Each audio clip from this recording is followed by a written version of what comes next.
All right, guys. So you may not know, but but Crowfall is the next big sandbox MMORPG, and look at this. We are looking at player housing here.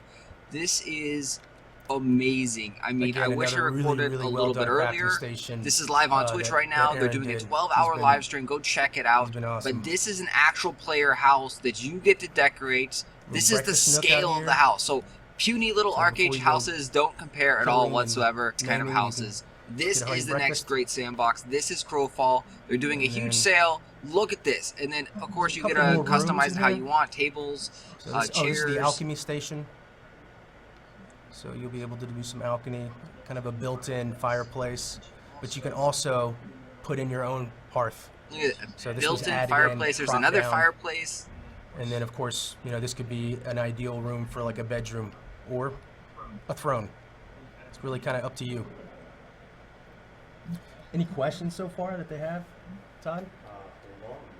So I figured me and Todd will start banging out some questions that you guys, I'm sure, have.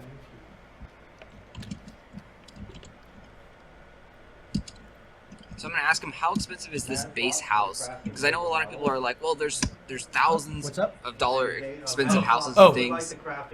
Yeah, this was again Dave and Mr. And all Aaron, items can actually be earned in game too. Awesome tables, and Aaron has done a really good job at building them.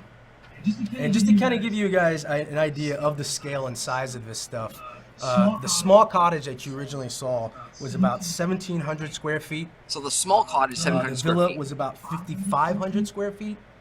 And then, of course, this manor, it jumps up. This is about 15,500 square feet. So this is the manor, so 15,000 square feet. And I wish I could have a player in here. I'm on my own little server, and I can't. I don't have an avatar in here. But a player is not much bigger than, you know, the size of the chairs. Somebody wants you to go back to the alchemy tables. Yeah, can you go back to the station? Sure. Because you finished it. I did. Well, I figured we'd come back. So this is the alchemy station. No cooking table yet? The cooking table's being made. There's a couple other ones that are being made. The wood shop one is being created at the moment.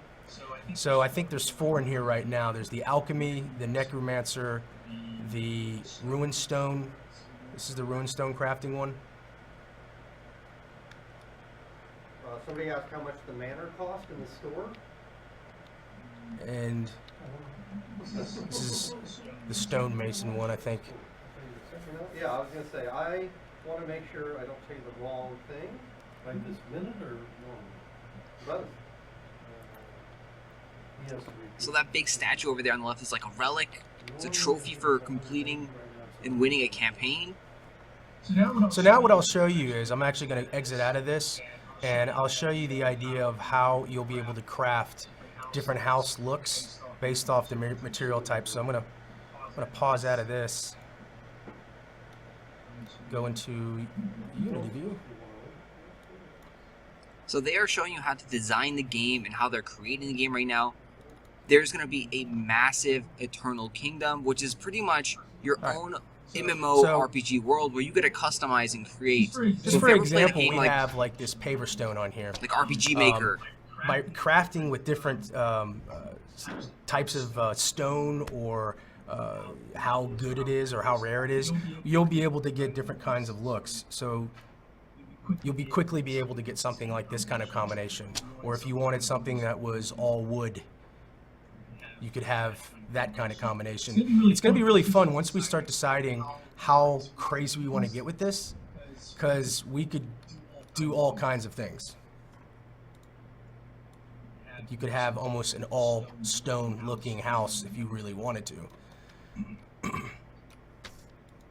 This part's kind of really up to Todd how far he wants us to push this, and whatever combinations really we can come up with. And I'm only using just a handful of some textures that I made, some procedural textures. So we'll have a whole bunch of them. Different types of roofs, like thatched roofs, and different types of tiles on the roofs. We'll have different stones. There'll be a whole bunch that you'll be able to kind of come up with yourself and come up with a kind of unique, fun combination. Todd ditched me here. He was supposed to be my eyes because I don't have this. Are there any questions? Because I can't see anything. John? John, yeah. Unreal. Sorry, I'm on a delay over So here. cool. You're on a delay. You're 2 feet from me. I'm watching the delay.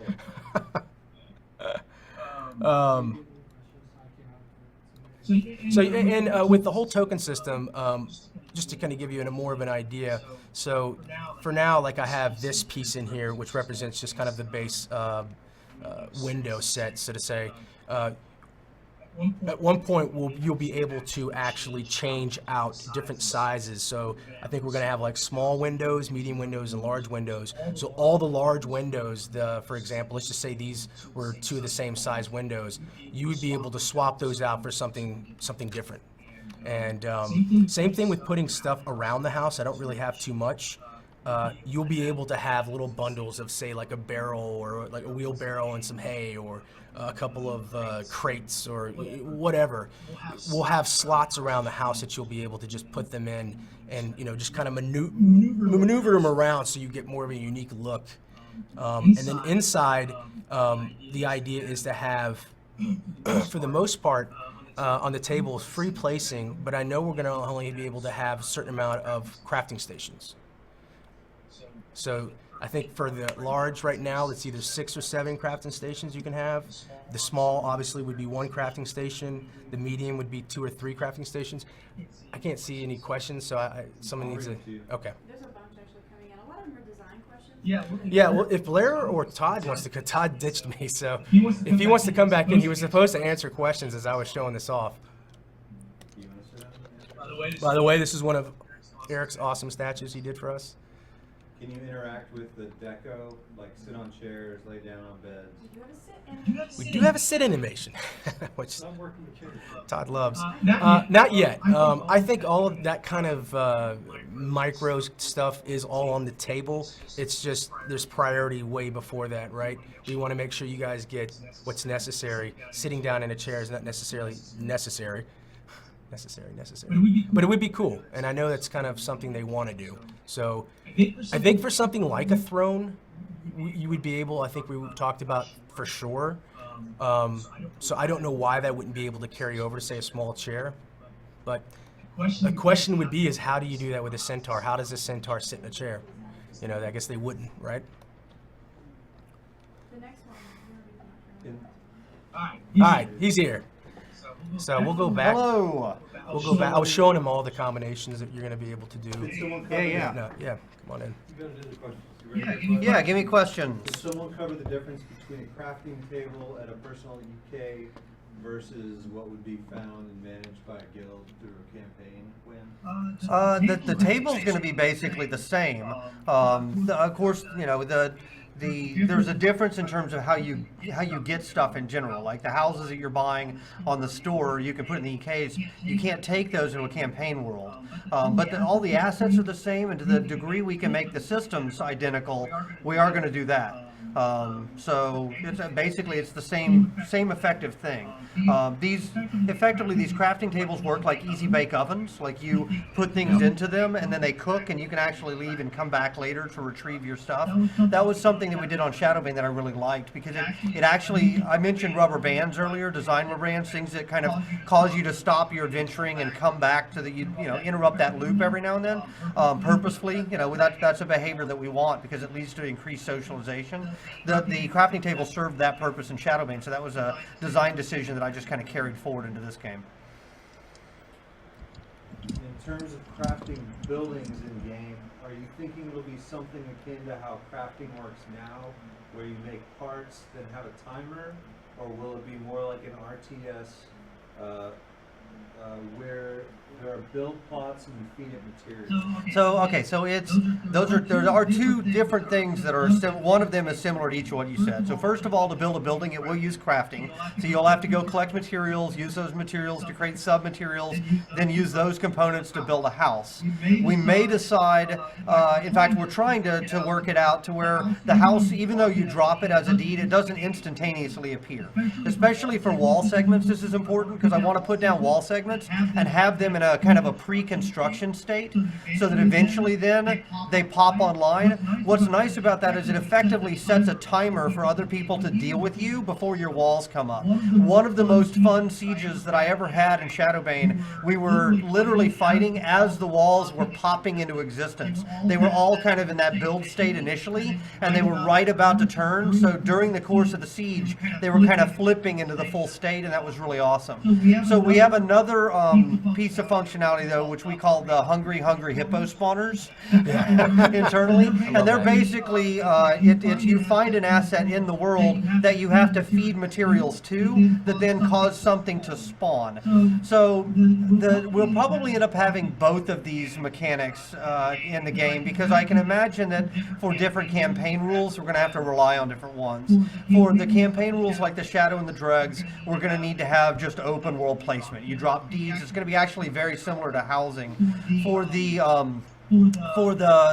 God's Reach campaign, though, where you can't really control what the other players are going to do, who might be on your team, some of whom will absolutely be trolls and spies and things like that, we need to come up with a system that's a little bit more structured. So in that instance, we'll predetermine some of the plots, and you'll have to come up and basically you'll have things already placed in that pre-build state, and by feeding materials into them, that will pop them into the active state. So I mean, we're wiring all this stuff together now, so just like every other system we've done, we have ideas how it's going to work. We'll try those out, and then we'll end up iterating, because that's the way it works when you're dealing with innovation. So I'd love to give you an exact answer of here's how it's going to work, and let me describe the tables to you. We're not there yet. Do your houses have exclusive practical uses, or are they more for aesthetic purposes? Okay, so this is one I haven't sat down and done yet. They do have effectively token limits in the same way that the parcels have token limits. So right, if I've got a town parcel, that parcel can only have this many large buildings and this many medium buildings and this many small buildings. Same with the fences and same with props. So what we'll end up doing is using a similar system inside the buildings for being able to place things in there. So you'll have a certain limit on the number of decorations, a certain limit on the number of NPC thralls, and a certain limit on the number of crafting stations that you can put in. The other thing, did you talk about the accessories, John? A little bit, yeah. So the accessories, I think, will end up looking a little bit more like equipment slots. Yeah. Because, I don't want people to actually go in and be placing those windows on the walls. I don't want free-form window placement. So instead, and I don't want you to have to go and cook up 20 different windows. So my thought on that was to have an equipment slot that you can slot a window of a certain look into, and basically everywhere that window is, it changes that asset. Do you have the base template with all the pink and that shows kind of where those things are? I can bring that up, but we did talk about possibly doing free placement for objects. I would like to do free placement though for decorations inside. So that's kind of a difference. Is we may things that have literal in-game effects like relics and NPC thralls and crafting stations. I think we're going to need to limit those, and the way to do that is either through slots or through tokens. More likely through tokens, because I don't mind if they drag them around. I just don't want a person I don't want it to look like Westworld, right, where they've just got an endless set of NPCs and ranks filing back through the room. I want to limit that stuff. But then decorations in general, I really want people to be able to just slide around and put wherever they want. And that's just, it uses simple just collision, right? If I try to slide this table through a wall, it stops, it blocks it. Yeah, let me load up I'll load up Maya, and we'll show how the slots are. Here we go. Let's take 1 second. And these are the concepts that Dave did, and it shows you the different states. Like this is a nice, it has windows, lights, showing, and this is kind of a more run-down version. So we talked about this could be possibly. So this might be another. This might be an campaign. example of the hungry spawner in the campaigns. Yeah. I come up and I see this dilapidated building, and I can access a menu that allows me to drag materials into it and say rebuild this, which would I think be very cool and also more thematic. I didn't want a campaign to just have a bunch of stuff in construction. Some of that would be fine, but I really like the idea of all this stuff looking haunted, like you're literally scavenging these dying worlds. I think that fits with our narrative really well. Just close this down, and I'm going to pull this over. Other questions, John, while we're sitting here and John's pulling this up? Let's see here. Yeah, this shows off. So this is actually just a good example of what we usually go through when showing off scale and iterations, so to say, and you can see different scales and sizes and gray boxes and really, really basic cubes and shapes. This is kind of what we do to get to the point where we're at now. Yeah, there's a ton of iteration Yeah. that happens on this stuff. That you Like, don't- you know, that you never see. where John and Dave and Melissa and I will go through and space this stuff out and figure out, does it need to be bigger or smaller, or hey, the difference between a medium and a large building is just not big enough, or it's too big, and we try and figure out those, because then I want to relate that back to the tokens, and then wherever it impacts actual, it's not just visual, wherever it impacts actual game design, then I go grab Blair and I bring him into the conversation and we discuss it in terms of spacing and flow and things like that. There's a lot that goes into this, which is why sometimes when you guys ask questions, we're not ready to give answers yet. It's because we hate to constantly come back and change our answer. But it's inevitable. As we do this, we learn, and by learning, we're like, oh well, that didn't work. We should go with this approach. So go through real quick. I'm pointing on the screen. It's probably back here, but John can explain kind of how the attachables work. So you can see the colors that are matching. Those would be an example of our slotting system. So that the windows that match the same colors, and you decide, say, hey, I want a window that looks like this, or it has all the little, what they call the lead crossy window thingies. Is that what they call them? Melissa told me yesterday, I completely forgot what they're called. The lead crossy window thingy. Yeah. Yes. Well, it looks like a Harlequin pattern, effectively, right? It's a cross pattern. So when you want to swap those, whatever fits inside the, say, medium, for example, they all get swapped out. And this does a couple things. It prevents us from getting way out of hand on how would you keep all this, track all this, and put all this and whatnot. And it just makes it a little bit easier, I think, to manage. Also giving you the customization that you want to get kind of a cool looking house. I already showed him how we'll possibly be able to swap out all that stuff by different building materials based on rarity and Yeah, whatnot. so the green thing that's in the overhang over there, that's an interesting one, right? That's purely cosmetic. Yeah. You can see that it's echoed at the top and it's echoed on the side. Do you have Dave's concept? Yes. By any chance, we can show what those look like. Yeah. So yeah, I don't know if you can see. Can they see my cursor? I don't Yeah. know. Okay. So this would be a perfect example of little extra trim pieces that are not You have necessary. the Like one where he Todd did the said. lineup? He did a couple of different ones? I don't have that on me right now, but yeah, they've concepted something like this somewhere. Maybe we can get Melissa to dig that up for us and slack it Yeah. over to you. Let's get that up. But we had different versions. Ones Hold were on, let me ask her real curved, quick. some were curved up. It's a very Viking-esque type of trim piece that comes out. And we're going to have all kinds, and you'll be able to slot different versions in. And we even talked about having a way to hang your guild banners off these things and different places to hang guild banners. So if you had a parcel that's specifically for your guild and guildies and all your houses, you could kind of theme out the whole village to have the same materials on the houses, to have the same roofs, to have the same trims and the same banners, and anyone rolling through that would realize, okay, this is enemy territory.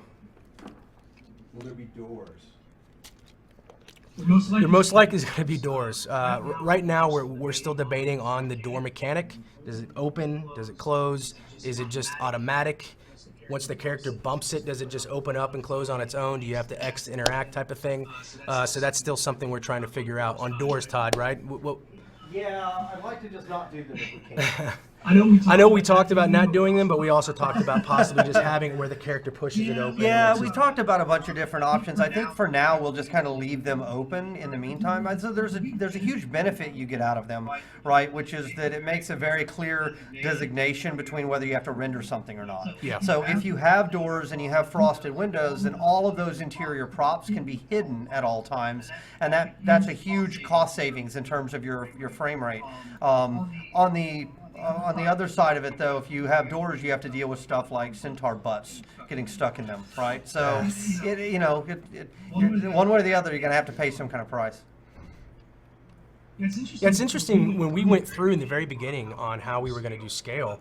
You can't really tell based off my camera right now, but these are really, really big. Yeah, that is true. Yeah, these things The are. scale is just unbelievable, and I'll actually pop back into, oh, not that guy.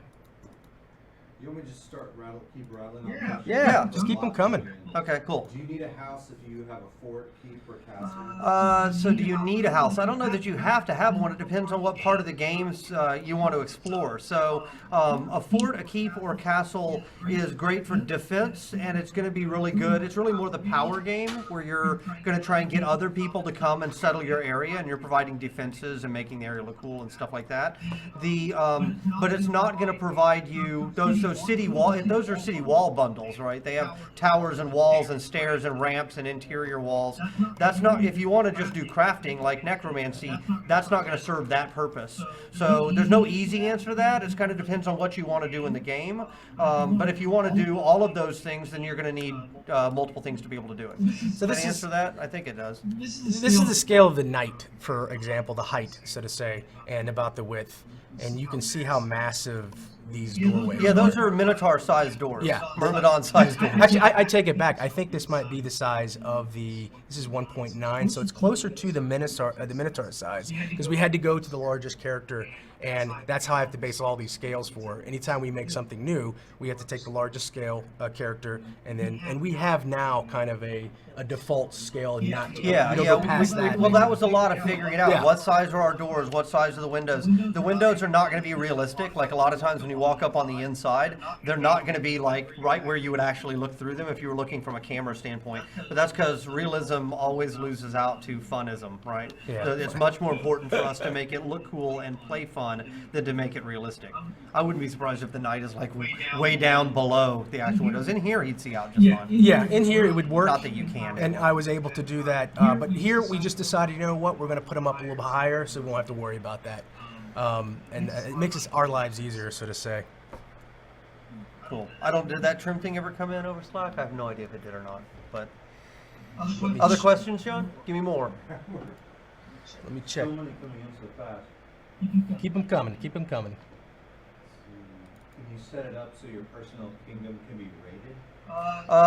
We haven't figured out yet if we want to actually allow for open rating. We do have a number. I've got kind of a growing list of knobs that we want to set, that we want to let people set rather for their EKs. Whether you certainly can set it up so that it's open to other players to come in. You certainly can set it up so that you have open PvP. What we haven't determined yet is, do we want to do some kind of a challenge system where I can have my EK and John can have his, and we issue a challenge to each other and say, all right, mine is connected to yours for the next week, and we can cross over and do raids into the other guy's territory. Something like that would be really cool. It sounds like a great post-launch feature. We've already got a full plate right now, but I'm very open to doing stuff like that. What's awesome is our architecture is very well suited for it, right? We already have character transfers between worlds. We're already going to set up all those knobs for the campaign worlds.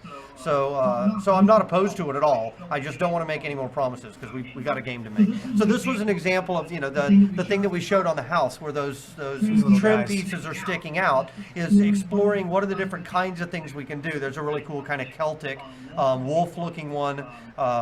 This one was some kind of more traditional crows. What is that house? That one right there is the lodge, Is the actually. lodge, yeah. So that's so we have this concept of having a central building in your stronghold.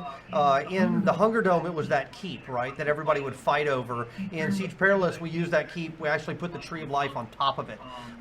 So the lodge was that for the fort.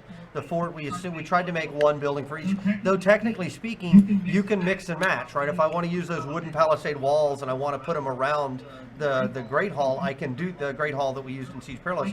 I can do that as long as the parcel supports tokens that support that number and size of buildings. Did I already ask you guys about the utility of the house, the purpose? Yes.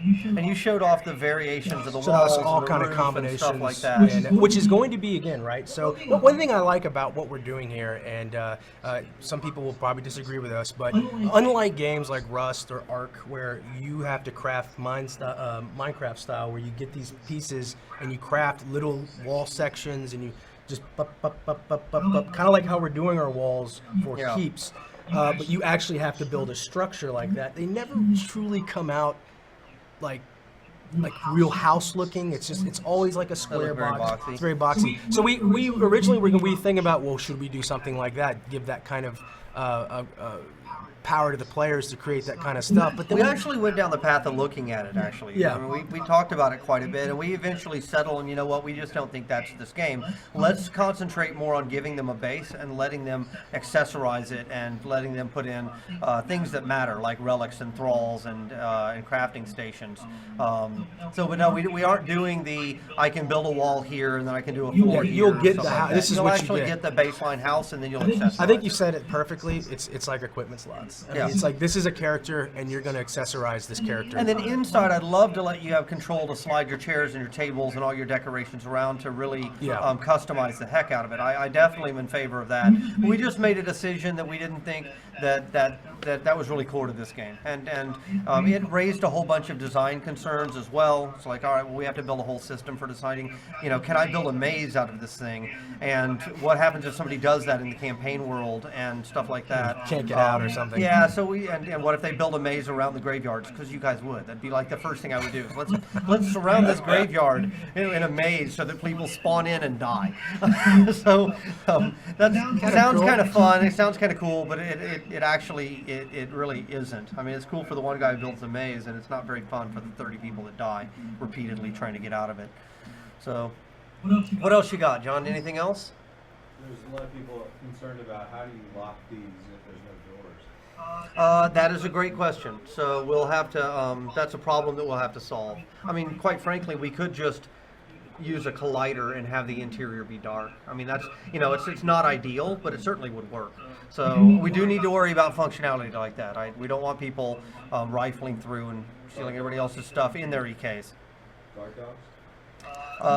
So one of the types of thralls that we will likely have is going to be guards. We'll need city guards, we'll need archers. I hadn't really thought about personal housing guards, but I don't know that necessarily, Guard dogs? we could even maybe have, well, they'd be thralls, so they'd be ghostly. Spirit guard dogs, I suppose. So, Let's see. but actually we could use pets for that, now that I think about it. They wouldn't have to be thralls. So are crafting stations all the same, or can you craft a legendary one, etc.? We haven't done the design on that yet. My guess is that we will have various levels, and that will affect. Repeat that. Yeah, so I'm sorry. The question was, are we going to have various tiers or levels or ranks of crafting stations so that one necromancy crafting station might be better or worse than another one? We are going to have that. I don't know exactly what those effects will be. It could be they require less resources or adjust the recipes that you can access from there. It could be that they speed it up. I like the dripping blood. It's kind of an endless pooling amount of blood. So the short answer is yes, but I don't have the details on that. We haven't worked that out yet. Can we get even a snippet on thralls and volume for possible housing sizes? I mean, things are on sale now. Yeah, that's part of the reason they are on sale, is because we haven't locked that stuff down yet, and I really don't want to, because I don't. So let's say I tell you, okay, well, the manor is going to have X number of thralls. I'm not even going to give an example because somebody will quote me on it. This manor is going to have X number of thralls, and they may be even different thrall slots. It can have 2 vendors and it can have up to 2 guards or something like that. Oh shit, I gave a number. Damn it. They get quoted immediately. They're going to make a quote out of this. So if I give a number like that, and then we get in and we actually do the design table, and it turns out, no, the number is 1 of these and 4 of these, I'm going to get customer support requests from people saying, hey, I bought that because you said it could have this. And so that's why I'm reluctant to do it. Those kind of decisions are going to be changing up until we launch the game. They just are. So, what's that? Oh, it's 5 o'clock? Okay. So those things are going to be changing up until the game launches. So that's why I've been so reluctant to give out stuff that is design oriented. I mean, I can mark it with a giant caveat that says, hey, this stuff is subject to change. But even if it is subject to change, if it had 4 and 4 and then it comes out and it's 3 and 2, I'm going to have people upset. So that's why I've been so reluctant to do it. I'm just trying to protect you guys and protect me from you guys. I think that's probably more the case there. So, But yeah, I guess this is all right. what's next. I think that is it, John. Thank you very much. Sure. This was really cool. I'm glad to finally. We've been working on this stuff for a long time. Yeah. I'm glad to finally show it to you. So I am. Once we get these into the game and see how they perform, then I'm going to feel comfortable putting at least the number of tokens per parcel. Because I do know what player populations we want per parcel, and I do know what buildings. When we have a chart that shows here's the different parcels and here's how many tokens they have and here's what happens when you rank them up. We haven't tested that yet, and my fear is if I put it out and then we get it into game and it turns out we're just off for whatever reason. And we've even tested in the game, at least with dropping those number of buildings and testing, do we like the way this looks from a population of the density of building standpoint. And so I feel like we're close. We're just not quite there, so I've been reluctant to say anything. I mean, we're still technically in pre-alpha. Yeah. Which is crazy to me that we've got as much done on this side of the ball at least. Yep. But we're pumping out stuff as we go. And I'll be back in an hour or so to show off the temple, so that'll be fun too. Awesome. Cool. Thanks, John. Yep, and now we're going over here. I need